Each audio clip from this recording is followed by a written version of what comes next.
जितने लोग आस्था चैनल पर कथा सुन रहे हैं, जितने फेसबुक यूट्यूब पर कथा सुन रहे हैं, जितने इस पंडाल में कथा सुन रहे हैं, जितने पंडाल के बाहर कथा सुन रहे हैं, ध्यान लगाकर स्मरण करना, तुम्हारे घर में अगर भगवान का नाम जाप हो रहा है, तुम्हारे घर में रोज सुबह शाम दीप लग रहा है, तुम्हारे घर में रोज सुबह शाम अगरबत्ती लग रही है, तुम्हारे घर में रोज सुबह शाम सत्संग हो रहा है, तुम्हारे घर में रोज प्रतिदिन भगवान का भजन हो रहा है, चाहे नाम निकले, चाहे भजन हो, चाहे मुख से श्री शिवाय नमस्तुभ्यम निकले। धन की कमी होती है, उसके लिए पीपल का एक पत्ता, उस पत्ते पर थोड़ा सा चावल, थोड़ा सा चावल, पूर्णिमा की रात्रि को अपने हाथ में लेकर, अपने नयनों से लगाकर, शरीर पर से स्वयं उतारकर उसको दरवाजे के पास रख दीजिए। पूर्णिमा की रात्रि को पूर्ण होने पर उस चावल को दूसरे दिन सूंघ कर बहते हुए पानी में डाल दीजिए। महाराज कितने भी रोग से ग्रसित हो गए, पीपल का एक पत्ता 52,000 ब्राह्मण की साक्षी कराता है। महाराज बहुत ध्यान देना, पीपल के वृक्ष में स्वयं नारायण का, मेरे कृष्ण का वास है। स्वयं भगवान गीता के अंतर्गत कहते हैं कि मैं पीपल का वृक्ष, महापुराण की कथा कहती है। महाराज पूर्णिमा का जो चंद्र है वो विशाल का है, और उस चंद्र की पूर्णता में हमारी अभिलाषाएं भी पूर्ण हो। आप आस्था चैनल के माध्यम से जितने लोग कथा सुन रहे हैं, फेसबुक यूट्यूब पर जितने कथा सुन रहे हैं, और कुबेरेश्वर धाम में जितने कथा सुन रहे हैं, आप में से कितने लोग हैं जो पूर्णिमा का व्रत करते हैं? जो माताएं करती हो जरा हाथ उठाइए। पूर्णिमा का व्रत जो करते हो ना आप लोग, रखिए हाथ। अब पूर्णिमा के व्रत में आपने कई बार किताब पढ़ी होगी पूर्णिमा की, या आपने व्रत किया होगा, या पूर्णिमा का व्रत आप धारण करे होगे, तो उसमें पूजन कौन से भगवान की होती है?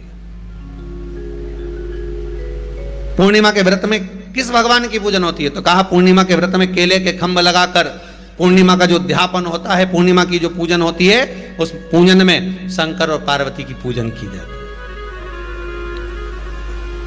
शिव और नारायण की पूजन करी जाती है, शंकर और पार्वती का स्मरण किया जाता है। किसकी पूजन होती है? शिव पार्वती।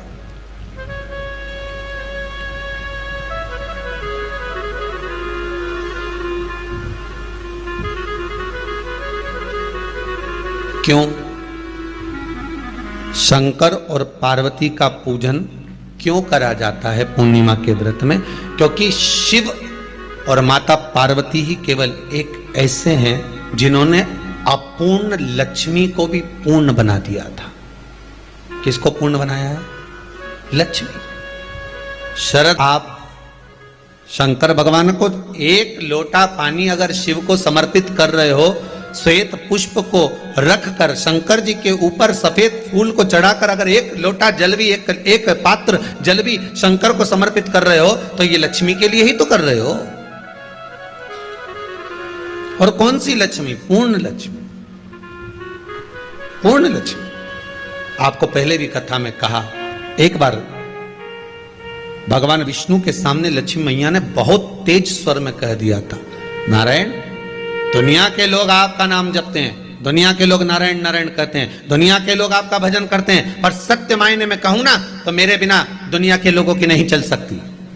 मेरे बिना दुनिया नहीं चल सकती, संसार मेरे बिना नहीं चल सकता। भगवान विष्णु ने कहा ये तो गलत है लक्ष्मी आपका कहना।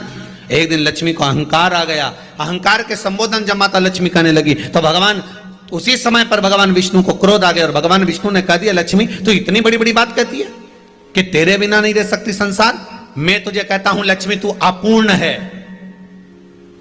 तू अपूर्ण है, तू पूर्ण कब हो गई?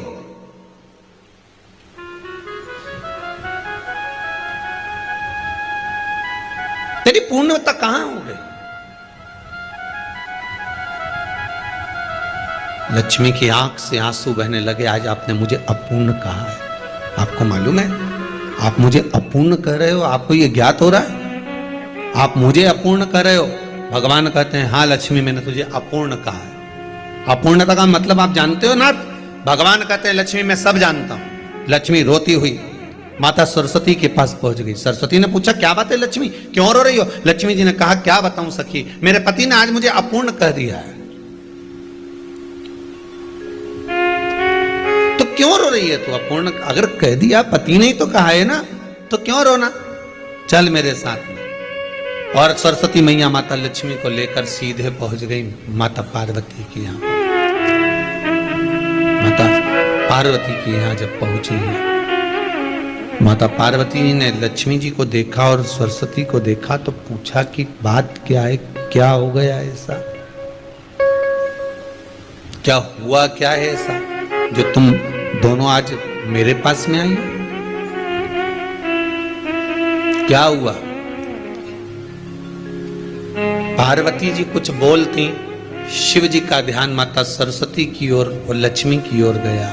श्री शिवाय नमस्तुभ्यं। भगवान शंकर जान गए कि आज भगवान नारायण ने लक्ष्मी जी को अपूर्ण कहा है। अब देखें माता पार्वती क्या कर सकती है, इसको पूर्ण बनाने के लिए करेगी क्या? क्या हुआ? माता सरस्वती जी बोली लक्ष्मी को अपूर्ण कह दिया। अपूर्ण कह दिया? हाँ, तो क्या सोचना उसके लिए, इसको मैं अभी पूर्ण बना देती हूं। माता जगतजननी पार्वती ने गोदी में विराजमान गणेश जी को उठाया। जितने आस्था चैनल पर कथा सुन रहे हो, जितने फेसबुक और यूट्यूब पर सुन रहे हो, बहुत सावधानी से सुनना। जब जीवन में कहीं समस्या खड़ी हो जाए, कहीं बहुत विकट समस्या है और कोई हल ना मिल रहा हो जाता है जीवन में, कोई घड़ी ऐसी आके खड़ी हो जाती है जहां पर हमको सोचने के लिए भी समय नहीं मिलता। तब जिसके घर में हर महीने की पूर्णिमा को खीर बनती हो, ध्यान दीजिएगा, बहुत सुंदर संवाद चल रहा है, बहुत ध्यान देने वाली बात है।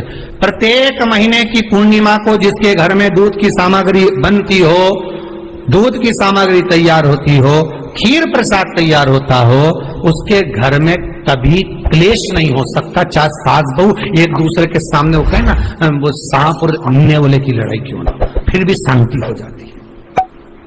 पर प्रत्येक महीने की पूर्णिमा होना चाहिए। ये नहीं कि तुमने एक महीने की पूर्णिमा पे बना लिया और दूसरे महीने की पूर्णिमा को गायब कर दिया। फिर किसी ने कह दिया आज चूरमा तो बन रहा है, दाल बाटी तो बन रही है चूरमे के साथ में, लड्डू बन रहे हैं, तो काय को खीर बना रही हो? तो तुमने अब वो खीर प्रसाद, भगवान थोड़ी ना कहेगा कि तू मेरे पास में आए तो मेरे चरण की रज लेकर जा। भगवान थोड़ी ना कहेगा कि मेरे पास में आकर तू ये लेकर जा। भगवान तो कहेगा मेरे पास में आया है, मांगना कुछ मत, बस मुझे जो स्नान कराया है मेरा चरणोदक लेकर जा, छीट दे पूरे घर में, संपदा भरना मेरा काम है। जहां मेरी चरण की रज पहुंच गई वहां संपदा स्वतः पहुंचती है, मैं वहां पहुंच जाता हूं। तो चरणों तक ले जा। पर लोग ले जाते हैं, पूजन करते, कलश भी उंडेलते, जल भी चढ़ाते, पर आते समय खाली लेकर आ जाते। भगवान को इतना बुरा लगता मेरे दरवाजे से खाली जाए, मुझे कितना बुरा लगेगा। जो आए वो भर कर जाए, भले 2 बूंद लेकर आओ, पर उसमें चरणों तक थोड़ा सा लेकर अवश्य आए। आपने भी सुना होगा, घर की जो माताएं होती हैं, कभी भी घर का रसोई घर का बर्तन जिसमें सब्जी बनाई है, 50 लोग अगर जिमने आ रहे हैं और कह दिया आज का निमंत्रण है, 50 लोगों का पार्टी है, ये है वो है, सुहागिल है या ब्राह्मण भोज है, तो वो जो खीर का पात्र होगा, जो बर्तन होगा, जो सब्जी का पात्र होगा, माँ उसको खाली जल्दी नहीं करती है। भले उसमें सब्जी थोड़ी ना थोड़ी पड़ी रहने देगी, जब तक सब जिम कर नहीं चले जाएंगे तब तक उसमें पटक कर रखेगी। क्यों? क्योंकि उसमें उसकी बरकत है।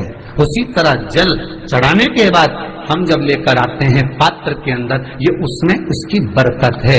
गर्ग संहिता में दूसरी चीज कही, उसको भी समझ लीजिए। गर्ग संहिता में कहा गया, जब आप घर से जल लेकर जाते हो भरकर, तो ये सृष्टि की जितनी नदियां हैं, पृथ्वी पर जितनी नदियां विद्यमान हैं, जितने तालाब, जितने सरोवर, जितने कुंड, जितने विराजमान हैं, उन सारे तीर्थों का जल जब आप घर से लेकर निकलते हो तो वो तीर्थ का संपूर्ण जल आपके कलश में आ जाता है। और जब आप उस जल को शिव पर समर्पित कर देती हो और 2 बूंद चरणादक लेकर जब जाती हो, तो शिव महापुराण, गर्ग संहिता, पद्म पुराण कहती है वो जल साधारण नहीं रहता, वो गंगा जल बनकर तुम्हारे घर को पवित्र